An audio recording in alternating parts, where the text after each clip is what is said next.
Archie. Yes, you're a good girl. Yes, you are. Yes, you are.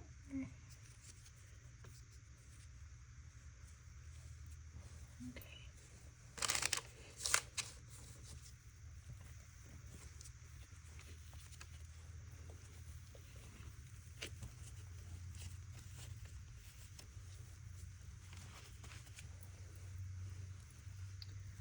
Okay, so you always want to start at the toes and wrap up. And with this, I wrap pretty loosely, but not terribly loose. Okay. And you just kind of want to overlap each subsequent layer about 50%.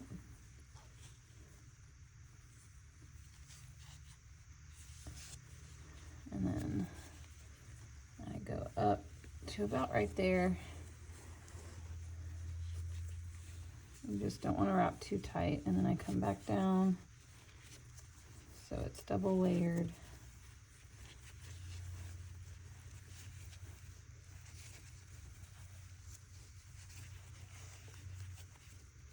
Like that.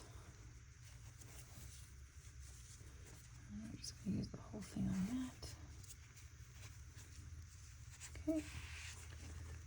And then you're going to get, so that's your calf padding. If they're all thick, cottony stuff. And then this is the kind of mesh stuff. It's called cling gauze or stretch gauze.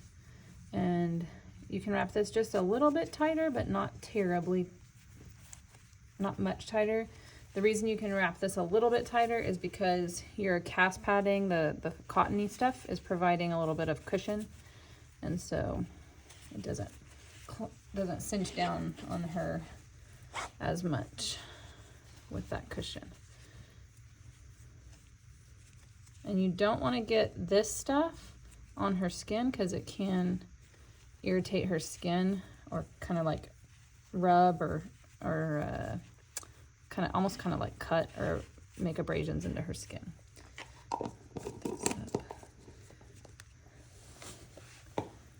And then after that, you want to do your vet wrap.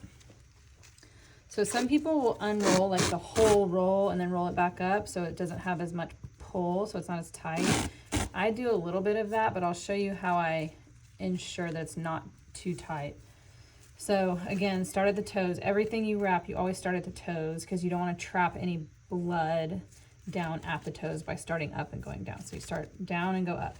So what I do is I hold on to this and I wrap my first wrap. And I pull, oops. So I pull like that and I stretch it out and then I lay it over, right? So now I pull to pull it off of the wrap and then I lay it over. Because if you're just rolling off the wrap, you're rolling it too tight. So I pull and then I roll it over.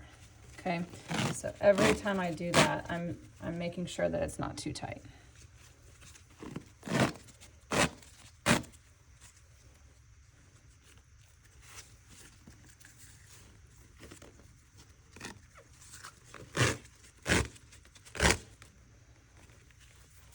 Oops.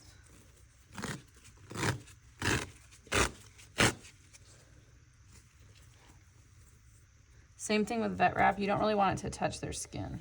It can be very irritating to their skin. I'm just going to use the rest of this roll because it's almost out. But see how I'm just gently kind of placing it? And one thing you'll realize is that with these vet wraps that have like the designs on it, if you see the design is kind of like normal looking, then you know it's not too tight. But if you see the design is really stretched out like that, then you know it's probably a little bit too tight. So these little hearts, they're pretty normal in size. They don't look really stretched out. So I know I didn't do it too tight. And then the last thing is this elasticon. I put this on the top